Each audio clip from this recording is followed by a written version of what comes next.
Bonjour à tous, très heureuse de vous retrouver dans ce Smart Tech de rentrée 2025. Il y a des nouveautés et ce rendez-vous en fait partie, les interviews de l'IA, une émission entièrement consacrée à l'intelligence artificielle. C'est 28 minutes ensemble avec plusieurs invités que je vous présente juste après. C'est parti pour les interviews de l'IA dans Smart Tech. Aujourd'hui, autour de la table, des personnalités qui font l'actualité dans ce domaine de l'intelligence artificielle. On commence avec Marion Carré. Bonjour Marion. Bonjour. Vous avez fait parler les statues au château de Versailles quand même cet été. Édouard de Mézérac est également avec nous. Bonjour. Vous Bonjour. êtes le CEO du groupe Artefact qu'on connaît bien en matière de conseils sur l'intelligence artificielle. Vous avez aussi une actualité qu'on va partager ensemble. Et puis François Stéphan. Bonjour. Bonjour. Alors vous, j'ai eu une grande chance, j'ai participé à la rentrée d'étudiants grâce à vous. Voilà, dans votre école, il y a désormais une IA qui va aussi étudier aux côtés de vos élèves. Eh bien, on va commencer d'ailleurs avec cette étudiante, donc une étudiante pas comme les autres, elle s'appelle Milo. On va la découvrir tout de suite en images. Je suis Milo, élève en première année d'école d'ingénieur à l'ECE Paris. Je fais partie du BDE et de l'Intelligence Lab. J'adore aider mes camarades à réussir avec le sourire. Tu veux que je t'aide sur un sujet en particulier? Voilà. Bon, elle a une façon de parler un peu particulière, mais enfin, on commence à être habitué maintenant avec les chatbots. Donc, présentez-nous, vous, Milo, quelle est cette intelligence artificielle qui va intégrer votre école, le CE? En fait, c'est tout simple. On s'est dit, mais évidemment, l'IA bouleverse le métier auquel on forme nos étudiants, qui vont être des ingénieurs augmentés par l'IA, bien Oui. évidemment. Nos enseignants, notre métier, nous, comme tous les métiers, notre métier de pédagogue va se transformer par l'IA. Donc, on va avoir des enseignants, des professeurs augmentés par l'IA. Donc, comment faire, comment s'y prendre? Donc, plutôt que faire un projet de recherche théorique, etc., nous, on est très ingénieurs, très terrain. Et donc, on s'est dit, on va expérimenter. On s'est dit, et si on accueillait une IA étudiante? Et Milo, c'est la première IA étudiante en ingénierie au monde, c'est-à-dire... Donc, elle va assister au cours. Elle va très assister aux concrètement. cours, Elle va être là suivre les cours. physiquement dans la Ça va être une classe. super étudiante, donc on va commencer par les mathématiques. Donc vous avez peut-être fait, on lui pose déjà des questions en maths, elle est super forte en maths. Mhm. Elle va aider ses camarades qui n'ont pas bien compris en cours, par exemple. Ils ont suivi un cours sur les nombres complexes, par exemple, compliqués les nombres complexes. Et donc elle va prendre plein de questions et les étudiants vont dire après le cours, j'ai rien compris là au cours de Monsieur Rocher. Tu pourrais m'expliquer les nombres complexes? Mais alors, c'est quoi? C'est plutôt un deuxième prof, un bon camarade? Comment vous C'est les l'associez deux. cette IA? En fait, c'est Ouais. les deux. En fait, c'est le mélange de ce qu'on appelle un student assistant et un teaching assistant. C'est le mélange des deux, incarné physiquement, et c'est au centre. Et alors, à l'intérieur, comme technologie, parlez-nous en fait du modèle de langage que vous utilisez. Qu'est-ce que vous avez fait comme choix technologique? Ça, c'est très important. Donc, on a fait un choix de ce qu'on appelle un SLM, un Small Language Model. Donc, c'est un langage modèle spécialisé, open source, souverain. Donc, c'est issu des travaux de nouveau de nos étudiants. Souverain, c'est-à-dire français, européen? C'est-à-dire européen, pas américain, pas chinois, en fait, et open source. En fait, nos étudiants, il y a quelques mois, ils ont fait du merging de modèles, du pruning, du fine-tuning. Et en quelques mois, ils ont fait un modèle qui s'appelle Primal, qui fait 3 milliards de paramètres. Et ils l'ont placé top 1 mondial sur Hugging Face. Ah, ils devaient être fiers, vos étudiants. Voilà. Là. Et donc, en fait, ils ont pris un modèle bon en maths, ils ont pris un modèle bon pour raconter des histoires, ils ont fait un prof de maths. Et c'est ça qui est le cerveau ou le cœur, je préfère dire le cœur de Milo. D'accord. Donc, Milo, c'est d'abord une étudiante en mathématiques. Elle va assister aux cours. Elle va pouvoir aider les étudiants dans leur révision. Qu'est-ce que ça apporte, sa présence physiquement en classe? Et ben, Parce qu'on pourrait tout simplement lui charger le cours de mathématiques du professeur. voilà. Et alors, bien évidemment, d'abord, Milo, elle sera accessible sur smartphone, 24 heures sur 24, Ouais. bien évidemment. En fait, le fait de l'incarner physiquement, d'abord, elle va capter des choses. Le professeur de mathématiques va dire, par exemple, attention, pour votre DS de la semaine prochaine, il faut réviser les nombres complexes. Donc ça, c'est pas dans les polis, c'est nulle part. Donc aujourd'hui, vous avez des étudiants qui demandent à leurs camarades, au fait, j'ai séché le cours, oups, pardon, tu pourrais me passer tes notes? Ou j'étais malade. Où j'étais J'ai malade, raté bien des cours, sûr. j'étais absent. J'ai pas du tout fait la soirée du jeudi soir. Non, non, surtout pas. Et donc Milo va passer les cours, mais va passer ses notes et va dire attention, Monsieur Rocher, il a dit, il faut réviser les nombres complexes. Mais elle va aussi aider le professeur. Elle va aller voir le professeur et lui dire écoutez, Monsieur le professeur, j'ai eu énormément de questions là sur le théorème des équations aux dérivées partielles. En fait, ils n'ont pas compris ce que vous leur avez expliqué. Ah bon? Ah ben donc je vais expliquer différemment. Et les profs, ils accueillent ça comment? Une Eh ben, étudiante qui va écouter le cours et qui va un peu les challenger justement sur ce qui a été clair ou pas pour les élèves? Alors pour l'instant, on travaille avec le département de mathématiques, ils sont à fond, bien Ok. évidemment.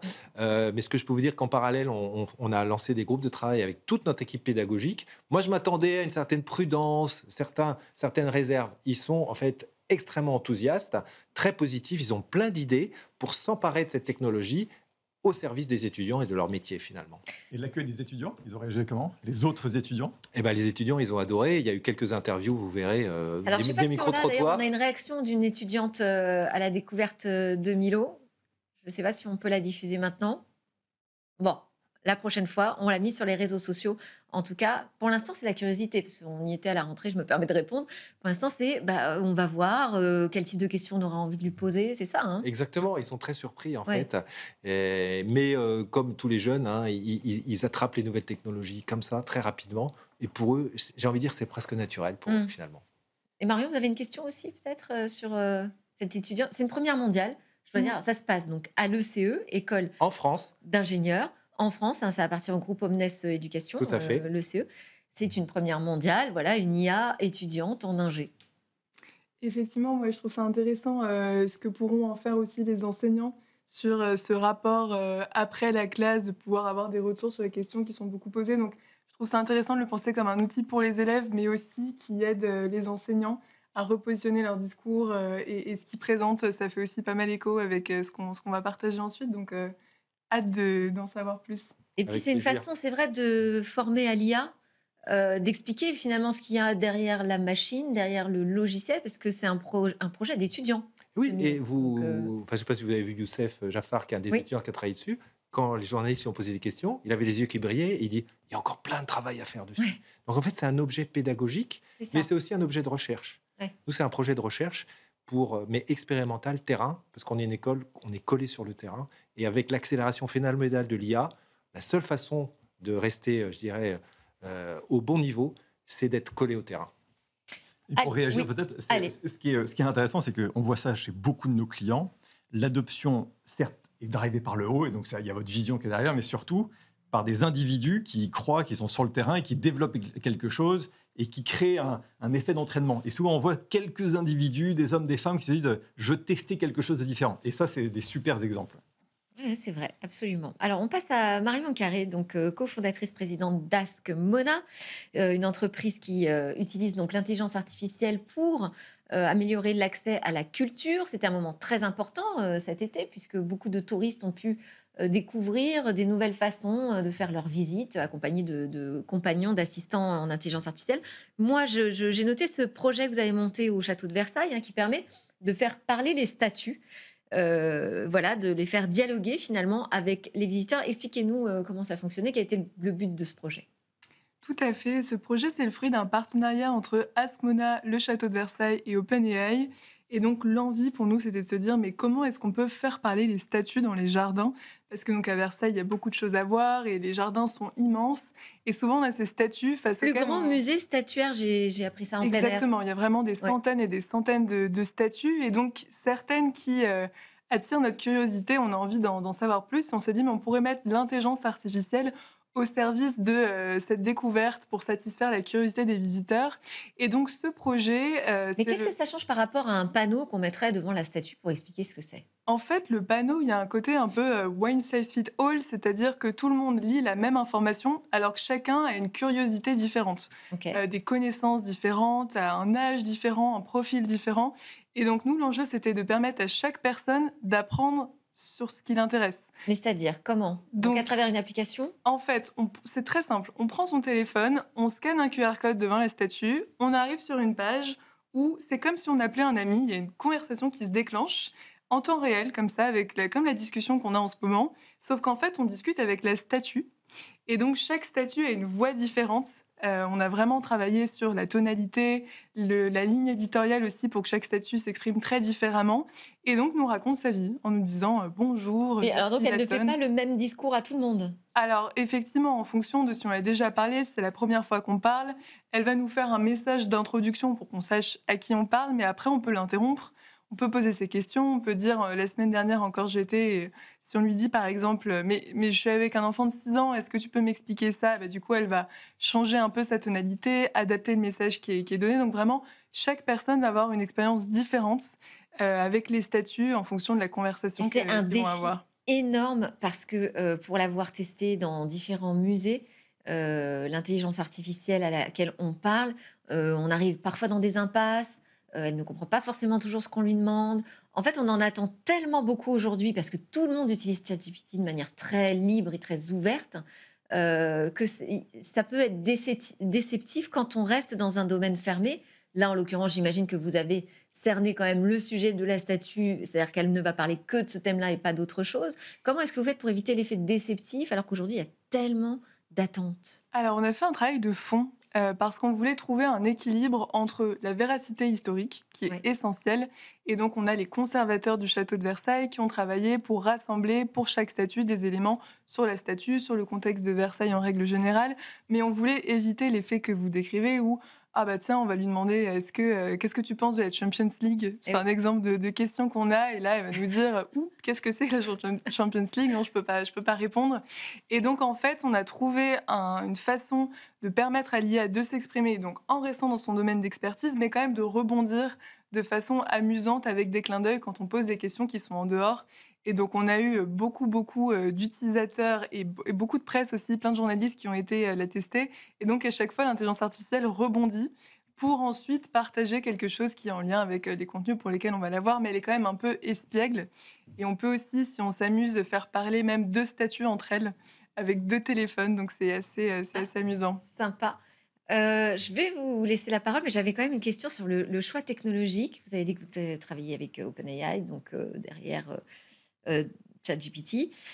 Pourquoi ce choix en particulier et pourquoi pas un choix français, par exemple, ou open Alors, source? le choix qu'on a fait pour ce projet, en fait, on voulait expérimenter l'interaction en temps réel. Parce que donc nous, on fait du texte, de la voix, on a plein d'autres types de dispositifs qui utilisent d'autres types de technologies. Ouais. Mais là, on se demandait qu'est-ce que le temps réel allait apporter dans l'interaction et comment ça allait être pris en main par les publics. Donc c'était vraiment cette approche d'expérimentation en se disant, si on peut échanger en temps réel avec une statue qui répond à toutes nos questions, qu'est-ce qui se passe chez les visiteurs? Et donc pour l'instant, les retours sont très bons puisqu'on reçoit à peu près 1000 messages par jour. C'est très utilisé. C'est disponible dans plusieurs langues et l'enjeu, c'est, comme pour vous, de permettre aux équipes du château de Versailles de mieux comprendre les attentes des publics devant les statues, Oui. puisqu'on a du coup les données de conversation qui sont analysées pour comprendre les questions les plus posées, les Donc, thématiques vous avez qui fait un intéressent. choix d'efficacité, on va dire, pour la gestion de temps de parole, les paroles en temps réel, les interactions les plus naturelles possibles, c'est ça? C'est ce qu'on voulait expérimenter. François, vous aviez une question? Ouais, moi, je trouve ce projet absolument formidable. Je pense à la jeunesse, vous l'avez évoqué.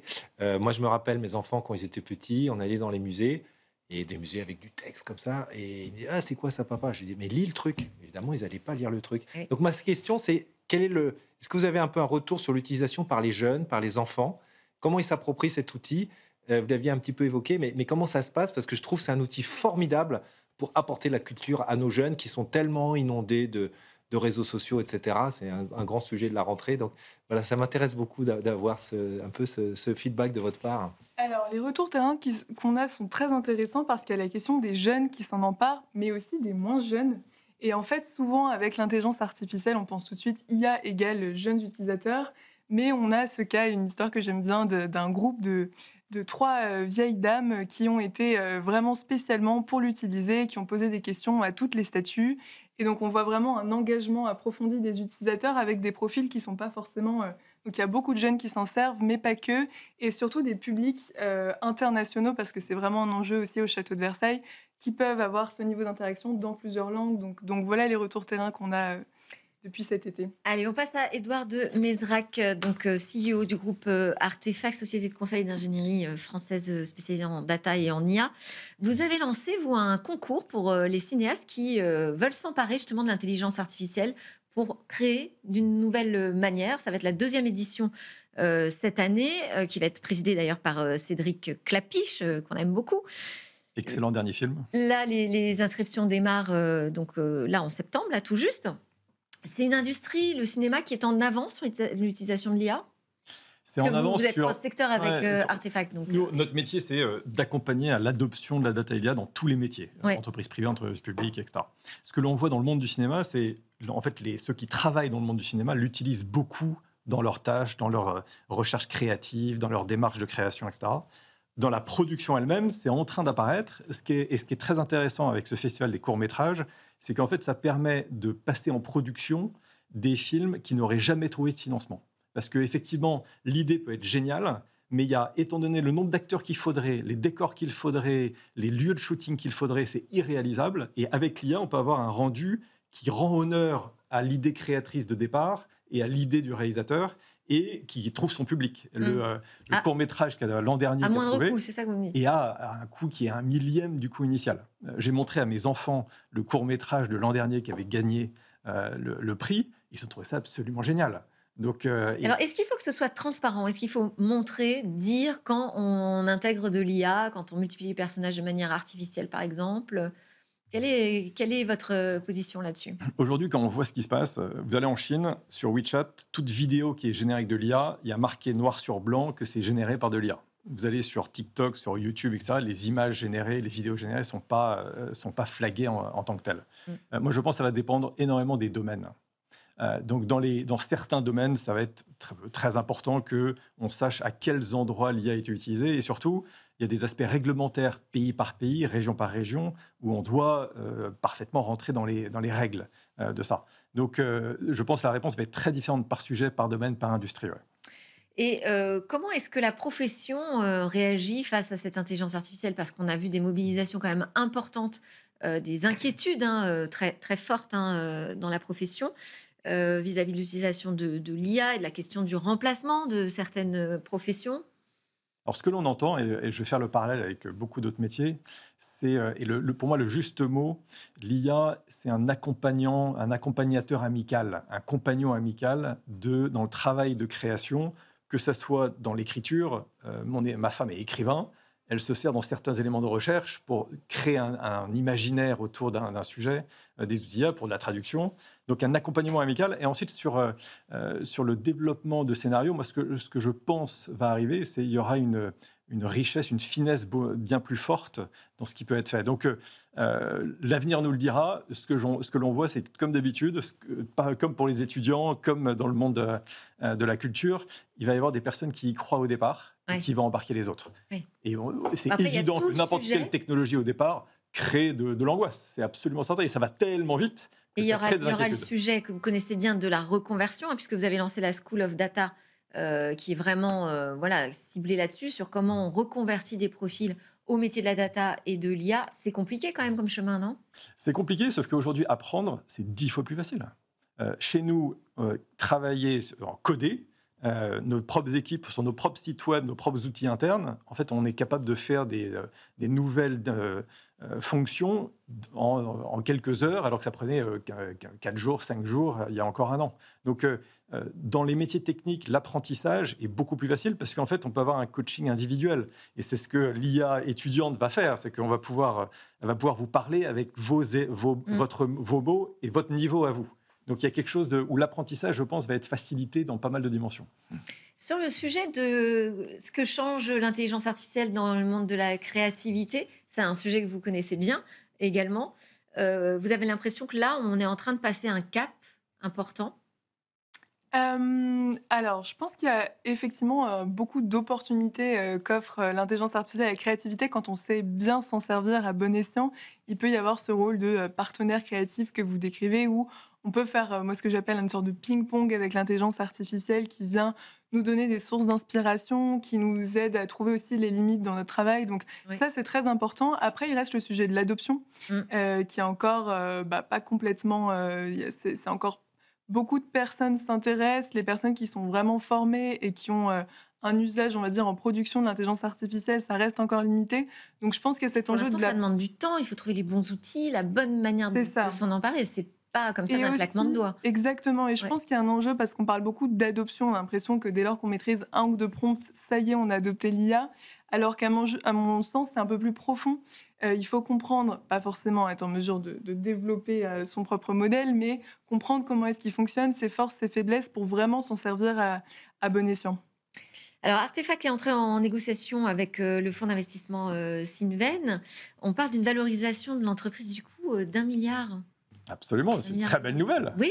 Alors, mais quel est l'objectif Artefact. Qu'est-ce que vous allez faire avec tout ça? C'est très quoi simple. votre objectif? Artefact a été créé il y a 11 ans. Notre mission, ce que l'on croit, c'est qu'on ne veut pas que la data IA soit uniquement dans des mains d'experts. On veut que la data IA transforme la façon dont les entreprises et les organisations fonctionnent. Et on a un boulevard devant nous. le niveau de maturité des entreprises comme des organisations publiques sur l'utilisation de l'IA dans leur processus, dans leur façon de répondre aux clients, dans leur façon de leurs propres opérations internes, est colossal. Donc, le niveau est très bas. Le niveau est très bas. C'est-à-dire, il est colossal. Le niveau est très bas. On est au début. On est au tout début de l'adoption. Une étude du MIT est sortie la semaine dernière. Il y a uniquement 5% des entreprises qui ont mis en place des outils d'IA générative qui ont vu vraiment un impact significatif. Pourquoi ? Parce que c'est compliqué. Et c'est là où nous, on intervient. Donc, notre valorisation d'1 milliard, c'est une très bonne nouvelle. C'est une reconnaissance sur le fait qu'on est maintenant 2000 employés dans le monde. On fait un travail qui a beaucoup de valeur, qui fonctionne. Et la demande de tous nos clients sur ces sujets est très importante. Et un point important, c'est on est une des boîtes françaises, et j'insiste sur on a créé à Paris il y a 11 ans, mais on est sorti de France. On est présent dans 25 pays. Sur les 2000 salariés, il y en a 2 tiers qui sont en dehors de France. On est aux États-Unis, on est en Chine, on est en Afrique, on est au Moyen-Orient, etc. Donc, d'avoir des entreprises françaises qui puissent rayonner et accompagner des groupes internationaux, ça, on est ravis. C'est très important. On est ravis. Mais alors, est-ce que vous n'avez quand même pas peur de la bulle ? Alors, Parce que maintenant, on est vite, très bien valorisé quand on parle d'intelligence artificielle. Alors, Il y a peut-être une petite angoisse, non ? Il n'y a pas du tout d'angoisse, parce que la valorisation, elle est très raisonnable. C'est simple, Palantir, des boîtes comme ça sont valorisées 200 fois les EBITDA. On est très loin de ces multiples, pour qu'on soit clair. En Inde, il y a un de nos concurrents qui fait une IPO, c'est l'information publique, qui sont à 100 fois les EBITDA. On est encore une fois extrêmement loin de ces multiples. Donc on a une valorisation qui est la preuve de ce qu'on a pu délivrer et qui est en ligne avec le marché qui est devant nous, qui est important.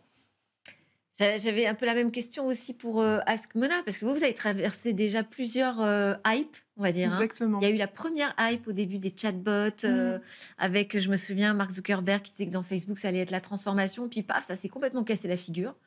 Et là, hop, ça redémarre, parce qu'on a à l'arrivée des IA génératives qui nous permettent de communiquer de manière très spontanée avec ces IA.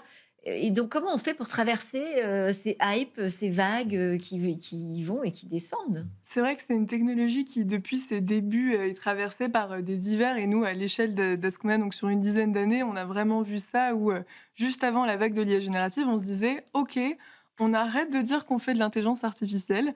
On parle de notre produit, qui est très bien, qui fonctionne, mais on ne dit pas que c'est de l'IA parce que, en fait, maintenant, c'est un peu rentré dans les usages où c'est plus tellement important. » Et moi, c'est ça que je vois aussi avec ces enjeux de bulles et de vagues. C'est que là, tout le monde, il y a eu on est en haut de la vague où tout le monde est très excité sur l'IA générative. Forcément, ça va redescendre.